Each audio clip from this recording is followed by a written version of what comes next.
Assalamualaikum warahmatullahi. Ini video yang part kedua kenaan dengan mGuard Go yang akan saya tunjukkan ini. Ini dia punya device dia yang kecil ni. Ini kotak dia. Dan di sini adalah detector.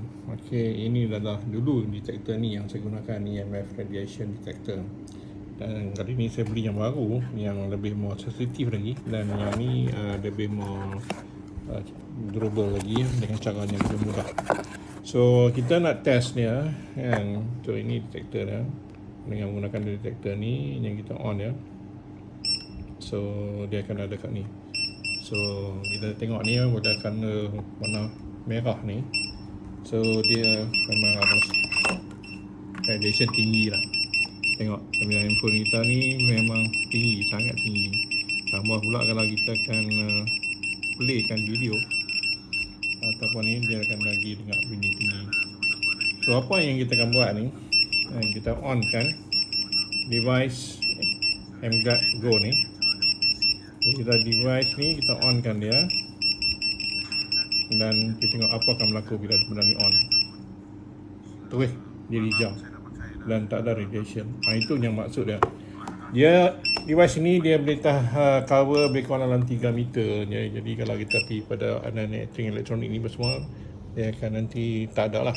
Tapi kalau katakan kita off dia, dan benda tu akan ada. So yang ni kita tengok bila saya gunakan ni, kita off kan ya. So tengok apa yang berlaku. Ni saya off. Ni nampak terus bunyi. Ni off.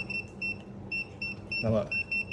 So ini semua elektronik ni. Dan kalau kita on dia balik, terus hilang.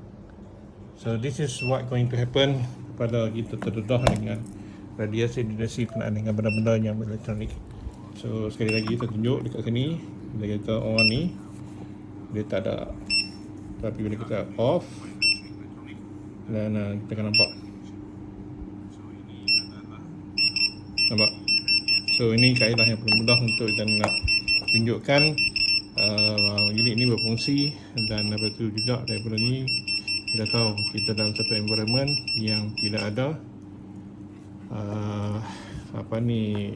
radiasi daripada elektronik dan elektrik, dan juga daripada telecommunication punya alat.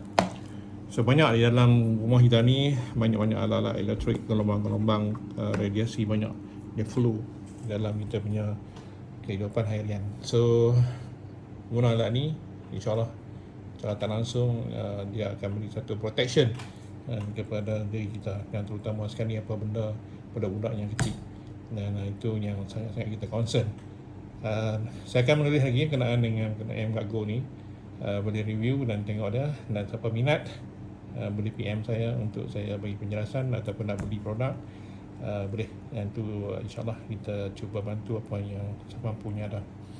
So change your environment and change your life. Assalamualaikum.